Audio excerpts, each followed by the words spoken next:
Hi, everyone. Welcome. We're just going to wait a few minutes for more people to log on before we get started.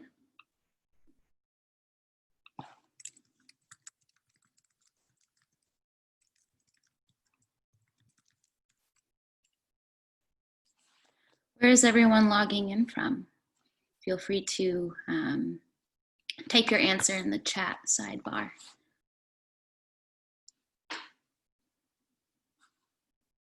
Got Bellevue.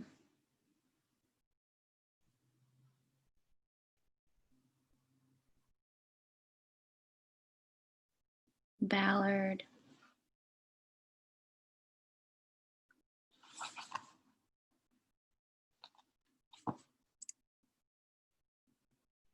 Just another minute here. Got Florida. Cool. Welcome, Florida. Lots of Seattle, Kirkland.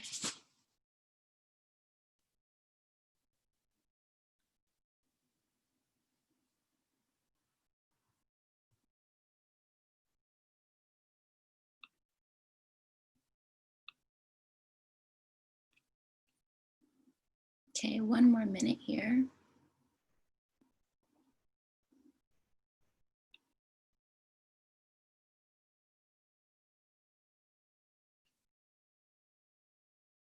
Welcome, Jessica from Baltimore.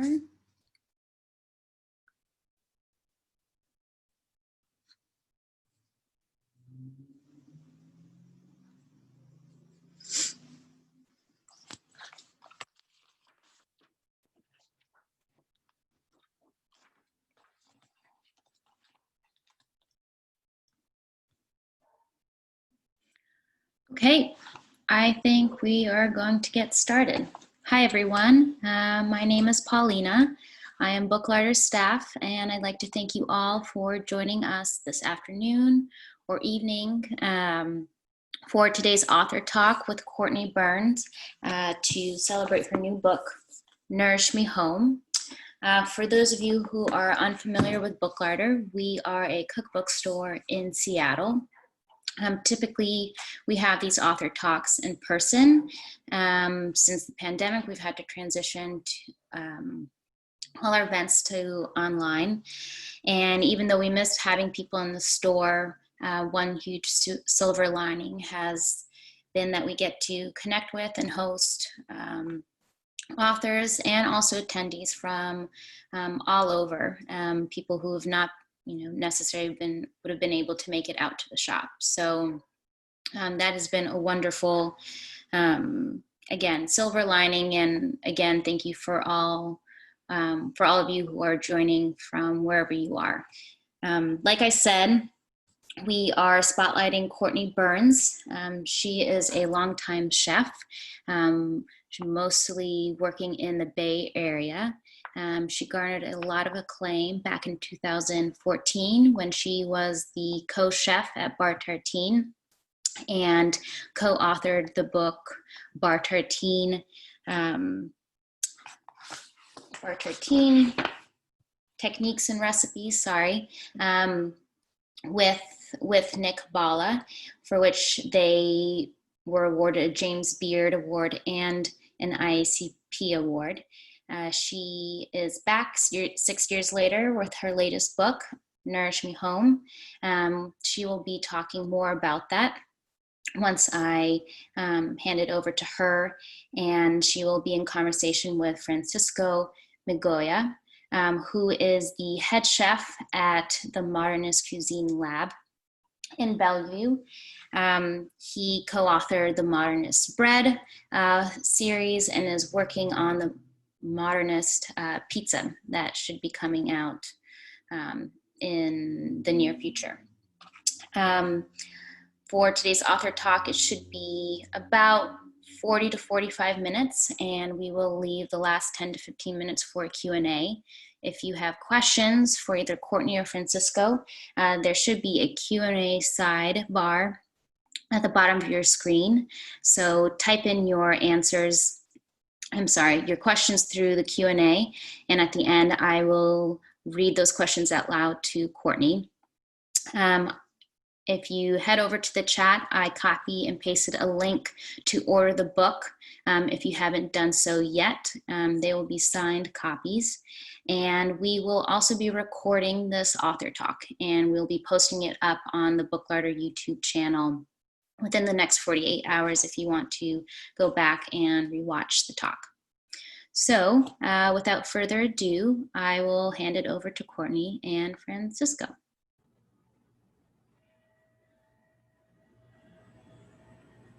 Hi. Hi again. Hi, Chef. Hi. So, beautiful book that you wrote here. And, you know, you're not supposed to judge a book by its cover, but this one you can, because it's absolutely breathtakingly beautiful. I mean, and that's just the first impression of it. I want to ask you about the photography in a bit, because it's really different. It's beautiful. It's beautifully shot. But let's get started with you. Obviously, where is home base now? Where is this kitchen that your beautiful kitchen that you're at right now? I'm currently sat on Cape Cod in a town called Sandwich. We split, pretty apropos. So we split time between Cape Cod in Massachusetts and Dublin, New Hampshire. So that's for living, and then I work mostly in New York. So I'm kind of all over the place. East Coast. But I rest my head most of the time in Massachusetts. Nice. I went to Sandwich once, and I made it a point to take a picture of myself and my daughter in front of a Sandwich police car. Were you eating a sandwich though? Yes. It was. Oh, I didn't have a sandwich. That would have made it very meta. But it's a beautiful place. It's a beautiful town. So, it really. What was the inspiration behind the book? Where, like, you were sitting down one day and you thought, I should write this book, and what set that off? Great question. No, after writing Bar Tartine, I said I'd actually never write a book again. I know this thing. Yeah, and here you are going again and again and again. So there's something to it. Clearly, there's an unearthing of self that happens during the process, and I think that there's some beauty within that.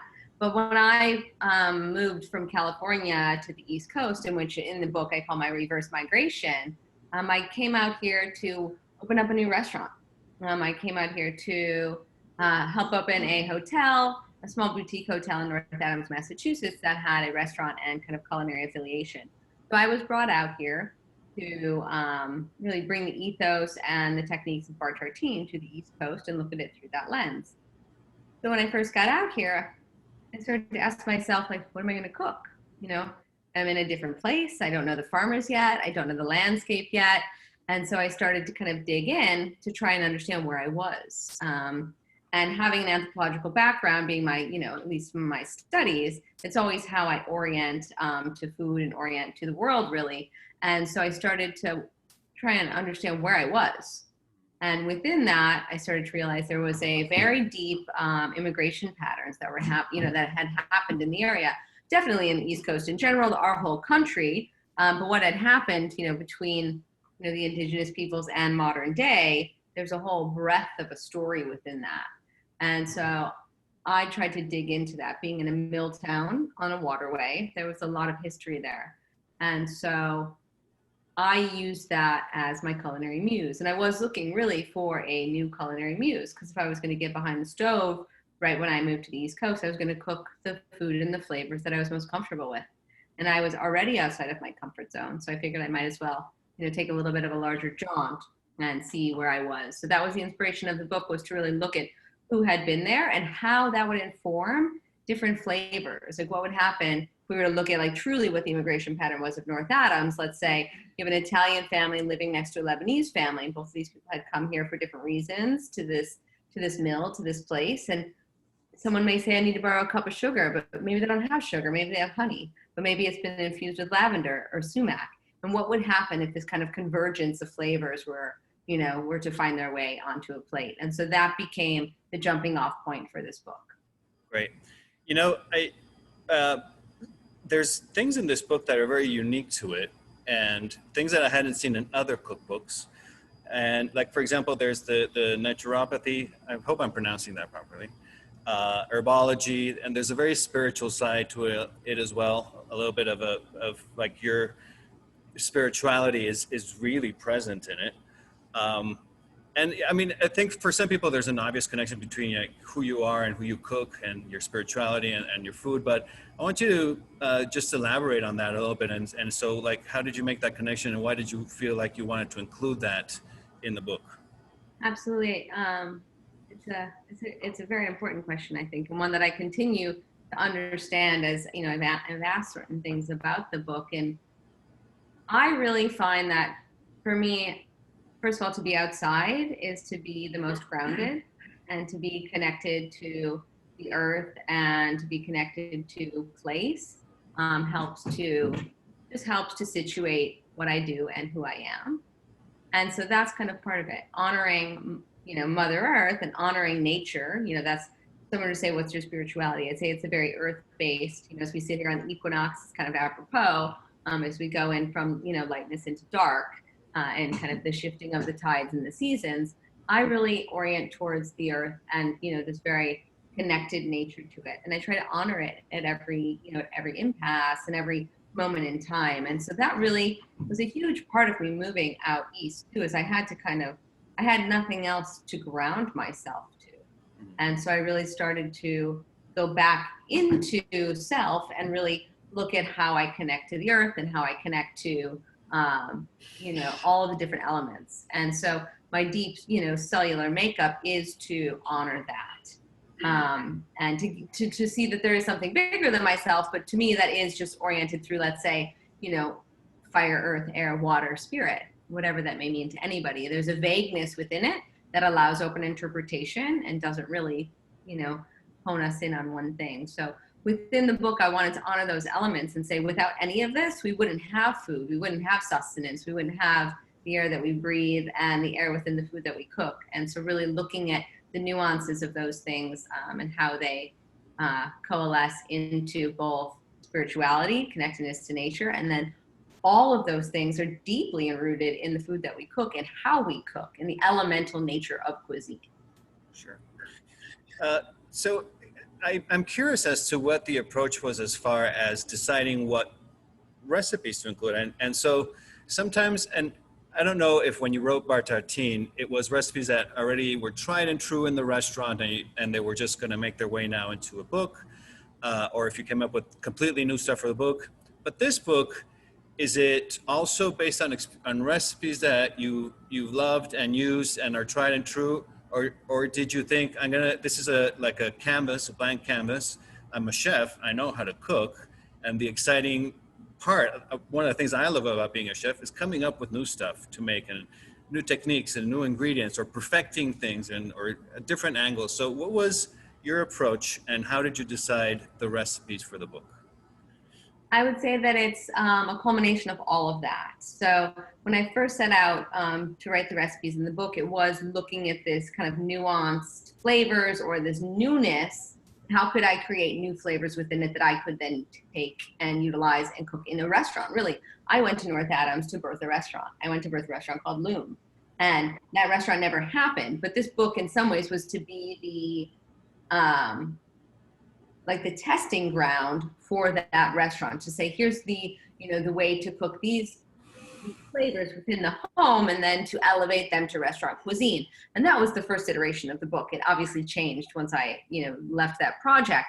But as I got into it, I realized that some of the stories I was hearing, some of the things I was reading about the people who had, you know, come to this place and who had lived here and made it home really resonated with a lot of my, you know, my Eastern European roots or my Irish roots. And so I was able to pull in, unbeknownst to me at the time, and I didn't think that would necessarily happen, I was able to pull in some of the culinary landscape of my youth into something that is at the same time things I'd never eaten before, flavors I've never put together before, or dishes that I hadn't created before. So it brought some of the past in and then allowed, you know, this whole kind of blank canvas to almost just imagine in a very, you know, fictional way what food would have been like if these people had all lived near each other and what I would want to eat and how I would perceive that cuisine to look like. So both.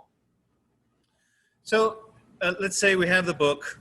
Where do we begin? I mean, and the obvious answer might be like, well, from the beginning, right, from the start. But what would you recommend is the approach to how do we best absorb your book and take it all in? I would say the best way is with an open mind, inherently, and then this idea that everything can be broken down and it doesn't have to be complex, although some of the recipes do have a complex nature to them. If I were to take it, if I didn't know me and I was just going to look at this cookbook, I would go through and first of all look at the photography, because we will get there, but it is beautiful. And then I would go through and I would say, oh, that sauce sounds interesting. I'm going to flag that for something else. Oh, that sounds like an interesting technique. I'm going to put that in my back pocket. And so I would go through and flag the things that really speak to me right off the bat. And then some of the things in the larder that are seasonal that I know are fleeting and that I should probably grasp onto if I want to take in and, you know, use that kind of frame of reference or that style of cooking. But I would just go through and see which bits sound exciting. Mm-hmm. And then first start, you know, cook those, take them in, add that to the culinary repertoire that already exists in your home that you're really comfortable with, and just slowly bring things in. Slowly bring in a spice mix, see how it works with what you already do. Slowly bring in a sauce, bring in a technique from the meat or, you know, the egg section that can enhance maybe a weekend meal. And then if you want to take on some of the larger dishes that have, you know, multiple ingredients and layers to them, by all means go for that. But it doesn't, I'm very much like a bitty part and parcel person. I like to pull from here and pull from here. And so I would say go through it and find what excites you and start there. Yeah, and that's something I noticed, which is that there's, you know, you've composed dishes, but you can take it apart and take your favorite part or something interesting from one dish, and it's almost like you can put the puzzle back together with other components and create a completely different dish with components that are in another dish. And so it's very, I think what I'm saying is like it's a good mix and match sort of. Your own adventure book in some ways, with, you know, guidelines if you want them. But I'm very much, you know, want people to feel like they have free interpretation. The base of this book is to get people to feel like they have a sense of place where they're drawing inspiration from wherever they are, and to not feel like they're boxed in by this recipe or this complexity or this season. And that it really just, hopefully it gives people a, you know, a lot of new techniques that they can take into their own kitchen without having it to be really too many bumper lanes.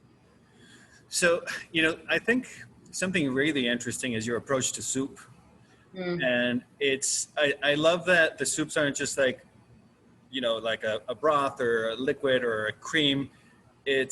There's stuff going on. It's almost like if you put together an entree and then you flooded it with a delicious soup to bring it all together.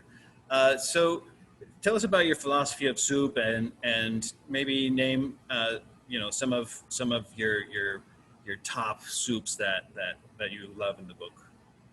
Well, I just made soup for dinner, so I guess it speaks to something. I made a kimchi stew for dinner. So no, not your classical stew, you know, soup either. But I think broth has the ability for one to heal and nourish. I mean, there's something so soothing about having a broth, and whatever that may be. It can be a pureed soup, it can be a light broth, it can have layers of flavor, but it never ceases to feel like completely satisfying and satiating. But it's the same thing with like salads. I don't think of salads as cold dishes. I don't think of soups as necessarily brothy. I like hearty, multi-layered, textural broth-based dishes. And so that's usually my approach. How can I get something crunchy, something creamy, something fresh, something cooked kind of all within it, so that it does kind of take on this whole another layer of a dish. And again, you can pull things out. Like if I think about right in this moment, I just made the late harvest gazpacho the other day. And although gazpacho is ostensibly salsa, which I was reminded again when I made it again. I was like, here's a big bowl of salsa. But I put in all these fermented bits to it, and so it changes it. And how can we take how can we take the last of something, preserve it for later, and then incorporate it into other dishes? And so that's kind of the thought on that. And then another one that comes, go ahead. And sorry, that's the soup that has the pickles in it, right? Yeah, yeah. Yeah. It has preserved lemons in it, which kind of come from that, the other sort of thinking of like what other cultures may have been in North Adams, although we wouldn't have had necessarily fresh citrus, but it may have been brought over. The sort of technique from somewhere else had been adopted into a new landscape, and then it also has like dill cucumbers in it, like deli style fermented dill cucumbers. So instead of that freshness, it just makes it's got a little funk to it, and then you get the yogurt in there as well. So another kind of layering of not only probiotics but preservation as well. So, I mean, obviously your pantry has normal stuff, olive oil, salt, pepper, but what would you say, like, what are things that are ingredients in your pantry that you love that maybe other people should also think about having in their own pantry? One of the things I love, and I used it tonight in dinner, is even though I added kimchi into the stew, I added in a fermented sweet pepper paste. And so that's always something that I like to have. And that kind of harks back to the bar tartine days of fermenting a lot of pepper paste, which is a very Eastern European staple. You can get it in like tubes, like you would get toothpaste all over in like small little bodegas all over Hungary. You can find pepper paste. And so ferment a lot of peppers, and it adds a sort of sweetness to it. It also adds acidity. It also adds in just like layers and layers of flavors. That's always something that is in the larder. And then just a breadth of different fermented vegetables, because not only do I use the brine for things, but I also use the vegetables chopped up in all sorts of things. So in the middle of, let's say, winter, I want something that's tzatziki-esque. I'll put pickles in instead of, fresh cucumbers. So those are a couple things. Those are a couple of the simple things that I like to have in the larder at all times, and spice mixes. So I'm a big fan of multi-layered spice mixes, because you can pull them out and put them on vegetables. You can put them on meat. You can put them into soups and stews. You can put them on eggs in the morning. So another one is just different spice mixes. Yeah, you talk in your book about building up like a larder, right, of just stuff to have around. So talk a little bit about that, and where do we start? Because what if we don't have one? Because I feel like once you start building it, then it becomes second nature, but it must be overwhelming to start from zero. So what would you suggest, and what would be your approach? I would say if you're going to start from zero, almost like go buy a couple things at first and see how they add to your cooking. So before you necessarily take the leap of like, I'm also going to make this, and then I'm going to wait all this time for it to make sure that I like it. I would say go buy, there's so many beautiful artisan ferments out there right now. And also like fermented harissas and different spice mixes. There's so many makers right now that I'm not deterring anyone from making it themselves, but start to see what you like. Start to get, an understanding of which flavors are additive to the food that you like to cook. And then from there say, oh, I really love, whatever it is, fermented cabbage, but I like it when it has this spice in it, or I have a spicy palate, so I'm going to add chilies to it. And so start to develop, an understanding of what that palette is for a larder. And then I would say start to build it. Right. That feels, in some ways, that feels very approachable. Buy a few sauerkrauts, see if you like them. See what happens if you cook with them. And use them in the book in a few different ways. And then if you like to make, you love yogurt, you're excited about making it, then start to make it. Sure. Yeah, it's one of those things, right, that you're going to want to make, because you can buy a wonderful sourdough loaf somewhere. I mean, there's many really good bakeries, or you can make your own. But these are two very different paths. And there's also the trial and error, right? Because a lot of times when we write books and people make our recipes, sometimes it doesn't turn out exactly right? I mean, but talk about how as a chef, you didn't test a recipe once and then put it on the menu right away, right? I mean, you troubleshoot it, and, what was your process to, basically developing a dish? It's not a one-shot deal, right? No, it takes a while. And that's the thing, is to First of all, if you do have the book and you come across it, shoot me a message on the website. I will help to work you through it if it's not working. But beyond that, there is always that trial and error, especially when it comes to the maker's mindset. The first time, let's say you make sourdough, to the 10th time, the 100th time, there's always something new to learn. Right. And so with that maker's mindset, there's going to be a level of frustration sometimes, but also within all of that, there's learning. It's been very rare that I've gone ahead, especially with like lactic ferments or anything that's in the larder of this book that can't be saved somehow. So most things have a way out. They have a way through, especially since we're not really fermenting meat or fish or, preserving anything like that. The propensity for any sort of foodborne illness is really minimal, almost non-existent. And so if it doesn't work out in one way, we can spice it another way. And so sometimes it works out, sometimes it doesn't. I think also learning what you like and how to fix things is a whole nother set of skills that by all means do help people in those instances. Yeah, and I think part of it too is that if we look at your book, we can look at it very clinically as a recipe book, but also we can look at it more deeply as it's kind of a way of life too, right? Wouldn't you say? It's your way of life, right? Absolutely. There's a cadence to it. And I think that's probably the best, word to explain it. It's like, how do I come into a season? How do I move through a season? What am I doing within that time period that sets me up for the next one? How do I cook, how do I cook through it?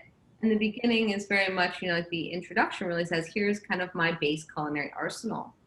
These are the things that no matter where I am, no matter how stable or unstable I feel in my environment as a human on a given day, these are the things that I can turn to time and time again that help to ground me within the kitchen, which is where I feel most at home. Well, I want to point out three, there's many things I love about your book, but there's three that I particularly thought were brilliant and awesome. First is the season variation wheel, which I want you to talk about in a second. The simplify it table that some of the recipes have. And then the fact that you include metric. It's not just metric, but you've included metric. And I want to start a movement for that, our country, to just adapt metric and stop it with the nonsense already. But those are the three things that I think are fantastic. It's a step forward: the seasonal variation wheel, the simplified table, and the use of metrics. So if you can talk about the seasonal variation wheel and the simplified table. I'm going to start with the metric, because if I never have to write tablespoon again, I'm going to be thrilled. And I understand why it exists, and I see that there's definitely an ease to certain things with it, but it's totally unscientific, for lack of a better term. I feel like metric is far better for all of us going forward if we want to follow recipes and have success with them. So yes, that movement will slowly happen, and I chose to put it in there because it makes the most sense to me. It's how my brain works the easiest, it creates clarity around how I'm writing something. It gives ratios to things. And I'm not like a math science-based person at all, but when it comes to the kitchen, things make sense in that way, but also because I don't love recipes. So I'm very grateful that all of you out there are going to go forth and make all these recipes and make all of Francisco's recipes. And we have an audience to make these recipes, but it's really challenging for me because it's not how I cook. And so when I am doing it that way, it's easiest for me to have a scale in front of me and to just write it down that way. And so, having a publishing house that's open to that, which is not always how it's done, is really wonderful. So on that side, it does make an ease in the kitchen, and it makes for consistency. So that's really my bend on that. As for the seasonal variations, I find it really frustrating when a recipe is just one season. And although we're highlighting something, for one, people might not be able to find it. And also, you shouldn't be limited to only a quarter of the recipes within a given year. So I really tried to see, okay, yes, this might be the way that I want it to be photographed and tasted in its original form, or the main recipe that's out there. But there's so many other ways to do it. There's so many other ways to make something delicious. And so I tried to include, especially with very, very seasonal dishes, how people could step outside of that and move through it in different seasons so that they could still learn new techniques. Because at the end of the day, this is about techniques. This is about different flavors. This is about ways to cook, 15 different ways to cook, a vegetable, if you really come down to it. And so I wanted to allow that to be part of the conversation that people are having with themselves as they move through the cookbook. And then for the Simplify It, the moment I stepped away from North Adams and was for the first time in the better part of 2 decades, I wasn't cooking in a restaurant kitchen. And I wasn't thinking like a restaurant chef. It was like, it's Tuesday night. I want to go for a run. It's 6:30. I'm going to have 15 minutes to get dinner on the table. What am I going to cook? I'm probably not going to cook the buckwheat dumplings with the 17 other things in it. But I had already written the book. And I still stand behind all of those recipes. But I wanted to find a way, and this happened, kind of in post-production, find a way to make it bite-sized for people. And for myself too, really, and to start to look at food in a different way. So, there's something wonderful about having a big project and creating this whole dish, which maybe took the whole day to do. And there's, we feel gratified by that, but also to give people the opportunity to say, that's too much for me today, but this bit sounds wonderful. And just it's almost like giving permission. And so I wanted to give people permission to pull it all apart and make it their own. Right. And I think that's part of what is like unspoken in some recipes, that you sometimes don't have to follow it to a T, right? I mean, I think that but I think that only comes with being more comfortable with cooking. Mm-hmm. If you're not, then you're like, this is the recipe and I must follow it this way. But so what is your favorite season and why? I would say we're in it right now. I love the shoulder season of early autumn. Mm-hmm. You still have tomatoes that are, ripe off the vine. You still have tomato leaves. And the last of the eggplant are hanging there, the last of the peppers. But at the same time, like winter squash is ready to be eaten and the days are cooler. And it's like these broth, hearty broth-based dishes come in, but you can still have a tomato salad on the side. There's like this deep cornucopia of flavors that we get to pull from. And also it's like the apex of preservation. It's like that last gasp of preserving all the peppers, pickling all the eggplant and all these things to prepare that larder for winter. And so there's an honoring of this sort of transition that's also happening right now that I find really kind of vital to the work that I do. Sure. So let's talk about the photography for a second, because it's beautiful. It almost looks like a painting. Like some of them look like they're paintings, but it's photography. So, whose idea was it to shoot it like that? Who was your photographer, and what was the concept behind that? Coming from you, saying that something looks like a painting is a huge compliment. You guys don't know, Francisco is also an amazing fine artist, like absolutely amazing in all sorts of ways. But his fine art is magnificent. So hearing that is a compliment. So the woman, Hemi Lee, is the photographer. She's out of New York. I was lucky enough to get to do a piece with Savour early on in my time in North Adams, and she was put on the photography of it and did an amazing job with it. Like kind of very different, kind of that shoot. She had like all these avant-garde kind of avant-garde imagery and kind of color palette. It was, in some ways, it made me kind of uncomfortable at the time. I was like, oh, I don't know how I feel about this. This is so different. And then saw the piece come out, and I mean, she just really did a magnificent job with it. But she was also just so comfortable with what she did. She was very confident in who she was, how she wanted to shoot things, and so soft and gentle at the same time that I respected the way that she worked, and it made me want to be really open with her and to show her, kind of like to let her into your little magical treasure chest and say, well, what do you think about this? There was a layer of trust within the kind of medium that she was working with, where I really felt like she saw what I was doing, or she saw me, right. Which is totally uncomfortable, but also fabulous. And so when it came time, when I was given the opportunity to write this book, I messaged her immediately and said, what are you doing? And, would you be interested We had a lovely connection, within the few days that we had spent together on the Savour piece. And her and I kept talking about it, and I told her the premise of the book, and that it was had this sort of very kind of woo-woo spiritual feel to it, and it was very earthly based. And she was like, I want in. She said, did you know that my partner's a prop stylist? And I said, I didn't. Never had a prop stylist. She's like, she doesn't touch food, but she's an amazing prop stylist. So what do you think if the three of us do this together? Oh, that's great. So that's how that all happened. And the two of them have this they've been together for many, many years, and they have this unspoken language. And so it's just like watching the two of them work together in synergy, with me and the three of us. There's a lot of sage burnt during the photography, during our photo shoots. We ate all the food. That was one of our core beliefs, is that none of this food was going to be wasted. And we really had a really pretty magnificent time shooting them together. So that brings me to another question, which is so did you make everything, did you test everything first before you committed to a recipe, or did you do it as you went? What was the process for writing the recipes down? And how did you decide, okay, this is good enough because I imagine in a restaurant you can tell easily because people like it or they don't like it, right?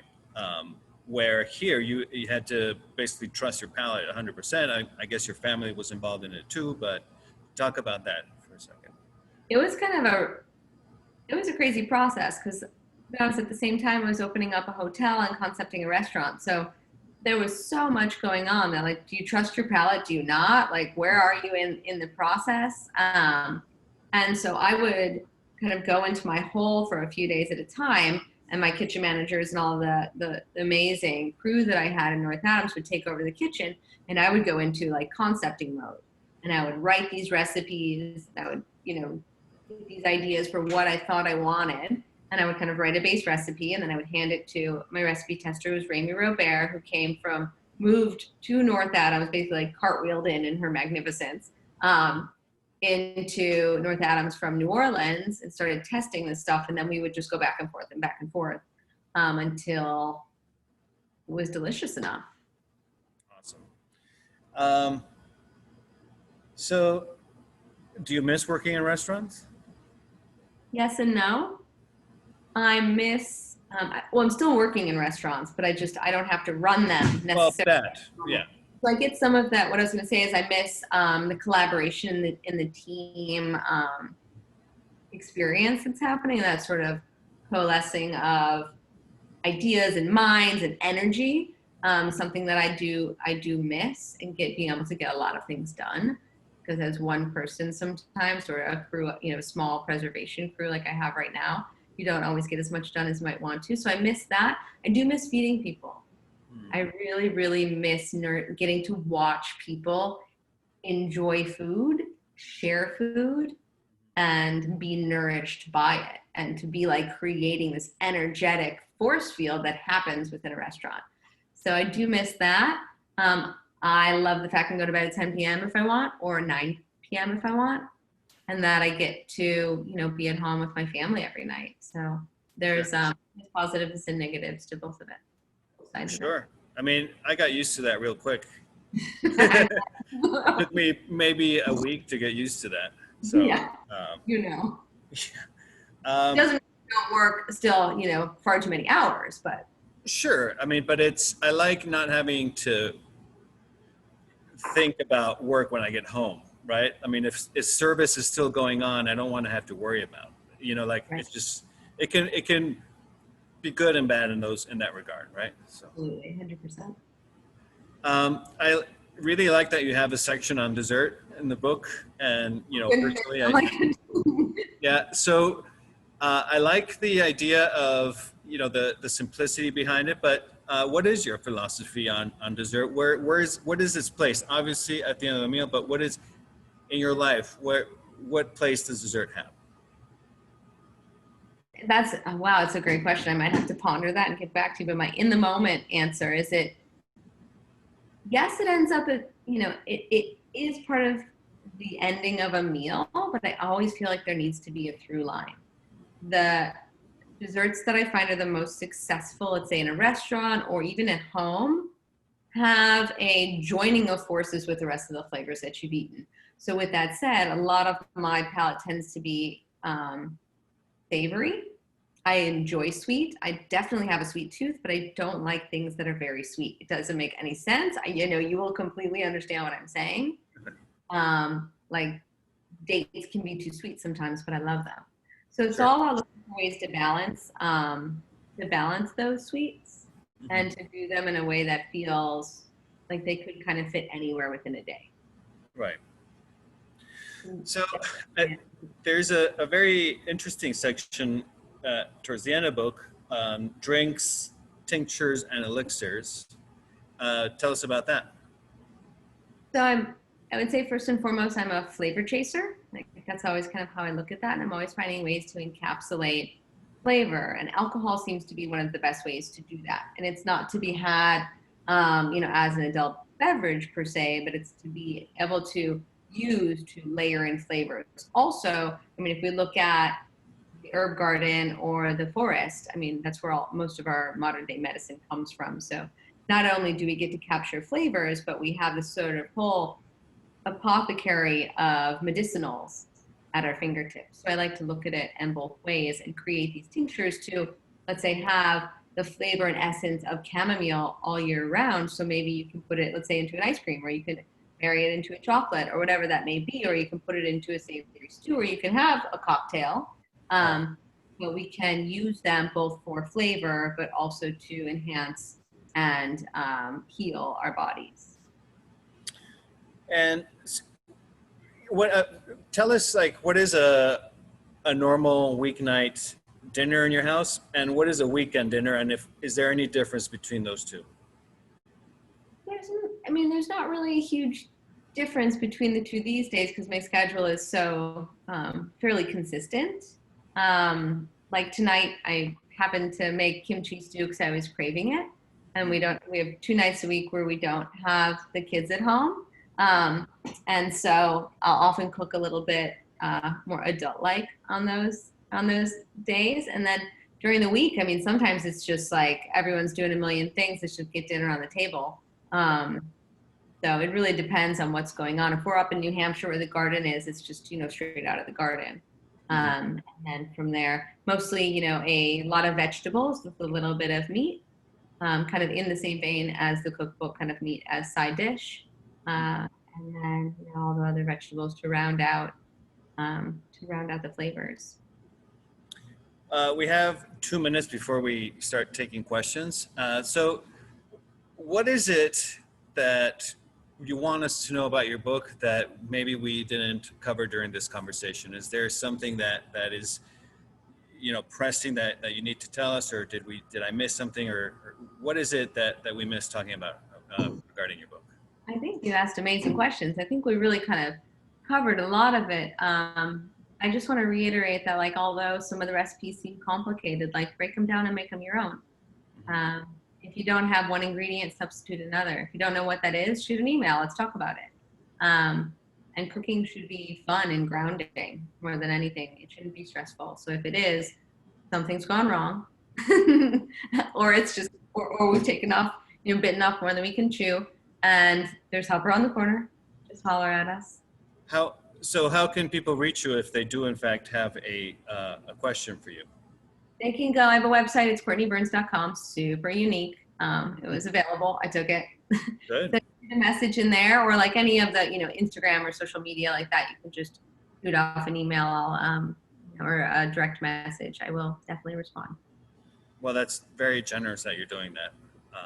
Mostly because sometimes I'm reading a recipe and I do have a question, and I wish I could ask the author the question, but it seems so unapproachable to do that. But if you're willing to do that, that's fantastic. Absolutely. That's where, in the whole scheme of things, we're creating community. So no matter how we can do that, if it's, takes an extra 2 minutes a day just to connect with people, it's like, especially right now, like we're also disconnected, like anything that I can do or we can do, especially within, our food landscape, try and do it so that people do feel like they have some grounding. Sure.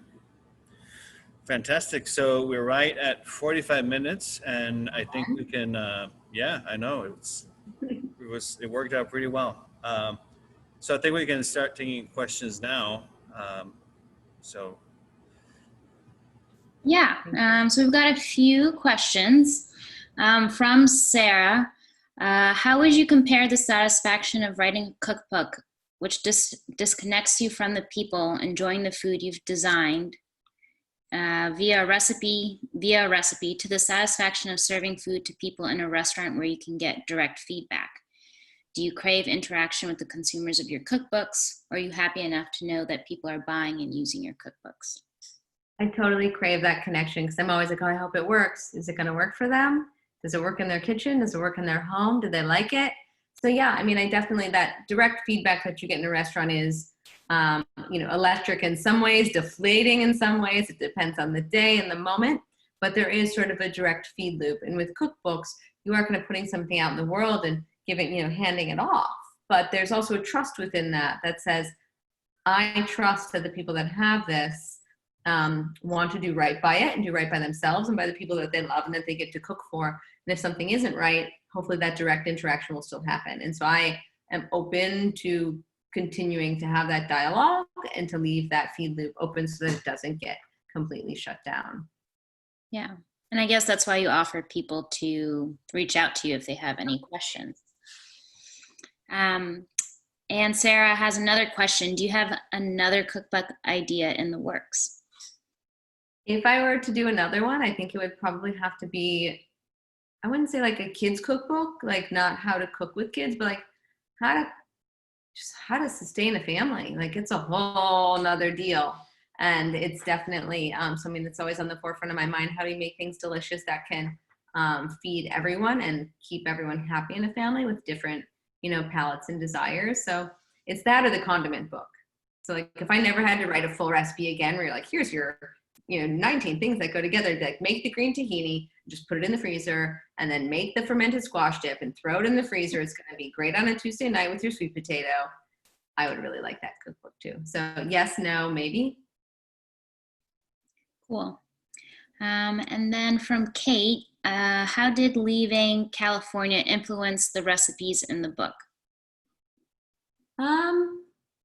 It was kind of everything. Had I not left California, this book would have never happened. My search for, a new way of looking at food from like a different cultures probably wouldn't have happened in the same ways. And also the idea of necessity versus creativity is far more prevalent on the East Coast for me than it is on the West Coast, even though we preserve because there are seasons on the West Coast. I preserve because I have to, like really, really have to on the East Coast.